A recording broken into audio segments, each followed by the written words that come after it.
نبی پاک صلی اللہ علیہ وسلم کی خدمت میں آئے، کہنے لگے یا رسول اللہ صلی اللہ علیہ وسلم غربت بڑی ہے، میرے لیے دعا کریں اللہ زیادہ مال دے۔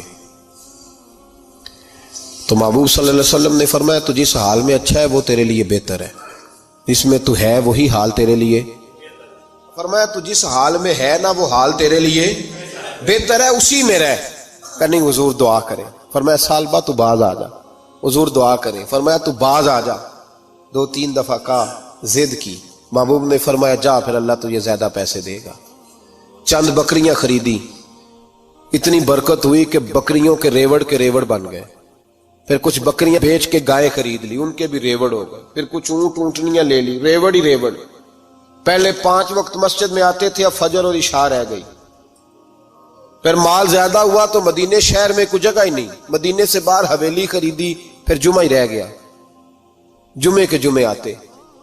زکوٰۃ کا حکم آیا، میرے نبی کریم علیہ السلام نے حضرت ابو ہریرہ کو بھیجا، فرمایا جا اسے کہہ تیری زکوٰۃ بنتی ہے 2.5%۔ سالبہ کے پاس حضور نے پیغام بھیجا، پہلے تو کہا تیرے لیے بہتر نہیں مال، جب اصرار کیا تو بڑی برکت ہو گئی، بڑا آیا تو فرمایا زکوٰۃ دے، 2.5% زکوٰۃ ہے۔ جب سوچا کہ 5 اونٹوں پہ ایک بکری جائے گی اور بڑا سارا مجھے دینا پڑے گا، اب جب غور کیا تو یہ تو نہ کہا کہ میں نہیں دیتا۔ حضرت ابو ہریرہ سے کہنے لگے نبی کریم علیہ السلام کی خدمت میں عرض کرنا کہ میں خود آؤں گا۔ حضرت ابو ہریرہ نے آ کے عرض کی یا رسول اللہ صلی اللہ تعالی علیہ وسلم، حضور وہ کہتے تھے میں خود آؤں گا، تو کہتے ہیں محبوب نے ٹھنڈی سانس لی، فرمایا اسے کہا تھا کہ تیرے لیے مال بہتر نہیں، اب ہلاک ہو گیا، ہائے افسوس ہلاک ہو گیا۔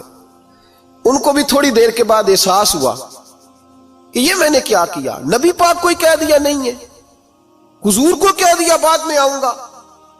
اب دوڑے آئے، عرض کی حضور میں سارا کچھ لے کے آیا ہوں، قبول کر لیں۔ محبوب نے فرمایا گویا بلال حبشی کی خشک کھجور بھی قبول ہے، اور صہیب رومی ایک اٹی بان کی لائے تو وہ بھی قبول ہے، اور عمار بن یاسر اور مصعب بن عمیر اگر 2 دینار دے جائیں اور کوئی پرانا جوڑا کسی سپاہی کے لیے چھوڑ جائے تو وہ بھی قبول ہے، لیکن تو اپنا لاکھوں لے کے چلا جا، تیرا کوئی نہیں قبول، معاف کر دیں۔ فرمایا جا معاف کیا، پر پیسے لے کے نہ آنا۔ اگلے سال پھر آئے، بندے ہوئے ہاتھ ہیں، محبوبہ میں دولت کا کیا کروں گا، آگ لگانی ہے، قبول کر لیں۔ فرمایا تو لے جا، تیرا نہیں قبول، گرا جو ان کی نگاہ سے وہ سنبھل نہیں سکتا۔ حضور نے وصال ظاہری کیا تو جناب صدیق اکبر کے پاس آئے، لاکھوں کا مال، ابو بکر قبول کر لو، تو جناب صدیق اکبر کہنے لگے اس کا کر لوں جس کا نبی نے نہیں کیا، چل جا کوئی نہیں چاہیے۔ حضرت عمر کے زمانے میں قحط پڑ گیا، بارشیں نہیں ہوتی، غلہ نہیں ملتا، حالات خراب ہے، مالی طور پہ بحران آ گیا، غربتیں، مجبوریاں، تکلیفیں، آ کے روئے، عمر میرا قبول کر لو، مجھے معافی تو مل گئی تھی نا۔ فرمایا معافی اپنی جگہ پہ، پر جس کا مصطفیٰ نے قبول نہیں کیا۔ بہت سارے لوگوں کو پتہ ہی نہیں کہ ان کا قبول ہی نہیں ہوا، اور وہ الجھے ہوئے، انہیں خبر ہی نہیں کہ اصل بات کیا ہے۔ فرمایا جس کا مصطفیٰ کریم نے قبول نہیں کیا، اب ہیرے اور جواہرات بھی لے کے آئے تو بھوکے مریں گے، پر اس کا قبول، اس بات پہ راضی رہو اس حال میں اللہ نے رکھا ہوا، اس حال میں راضی رہو۔ یہ جو مصیبت ہے نا دیکھنی کہ وہ بھی میرے پاس، تمہیں کیا پتا، کبھی پوچھ تو صحیح اس سے وہ کس مصیبت کا شکار ہے، جو مالی طور پہ بڑا امیر ہے، تو اس کی طرف دیکھ کے اپنا دل برا کرتا ہے۔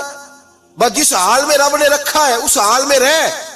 حضرت عثمان غنی کے زمانے میں تو وہ وصال کر گئے، لیکن بھائی تو جس حال میں تیرا رب تجھے رکھتا ہے اس حال میں رہ، تیری مالی پریشانیاں ختم ہو جائیں۔